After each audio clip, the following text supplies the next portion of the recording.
Eighth graders, good morning, good evening, or good night. Today we're going to talk about the Lewis and Clark expedition. We're going to take a little detour from the three main events that happened during the Jefferson presidency. So remember that the first one was that Jefferson had the Marbury versus Madison judicial review case, and then the second one was Louisiana Purchase, and then tomorrow we'll talk about the third one.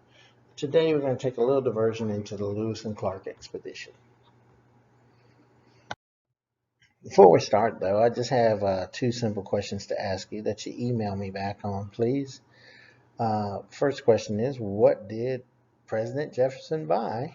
And then second, after you watch the CNN 10, would you watch a marble run? And tell me why. So Louisiana Purchase. Alrighty. So our friend Jefferson wanted to know exactly what he bought. And so in 1803, Congress approves an expedition of the purchase. Now, Jefferson sent his personal secretary, Meriwether Lewis, to head the expedition. And a lot of people wonder why Lewis. Well, Lewis was very, very precise. And his notes, you can see in the Smithsonian to this day, his notes of what type of plants he ran into, what type of animals he ran into, what the climate was like, what the terrain was like, the Indians he met, is very detailed in his journal. But he knew he was kind of a, city dweller, so he gets the most famous frontiersman at the time, and that is George Rogers Clark. Now, Rogers Clark had been a hero of the Revolutionary War in the West.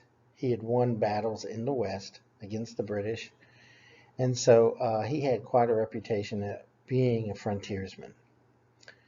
And Jefferson wanted three things. He wanted to know or have a route to the Pacific. He wanted to know everything about the land, and he wanted to make contact with the native peoples that they would be hopefully trading with one day. So the journey began May 1804 in St. Louis, Missouri. Tons of guys applied to be on this trip, and Lewis and Clark selected them individually. Some of the criteria was that you had to be able to hunt, that you had to be of good character, and that you had to be strong. They first went up the Missouri River, and they lived that winter with the Mandan people who would be today in North Dakota.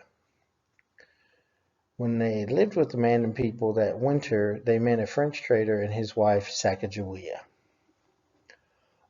She guided them to her people, the Shoshone people, which were near the base of the Rocky Mountains. And the reason they needed to hook up with these people, they needed horses to cross the Rocky Mountains, or what was known as the Continental Divide. Now, Continental Divide is where the rivers on one side flow to the east, and the rivers on the other side flow to the west. And the Continental Divide for us is the Rocky Mountains.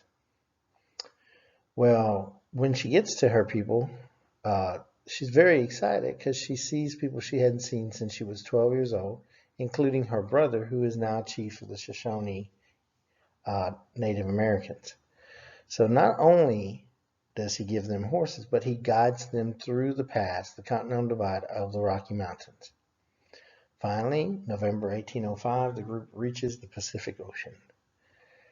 But it takes them a whole another year to get back to St. Louis, and in 1806, Americans celebrated the return of Lewis and Clark.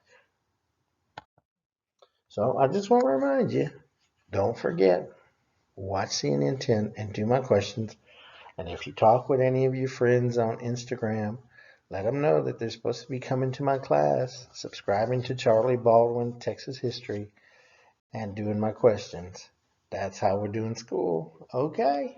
Have a great day. Bye.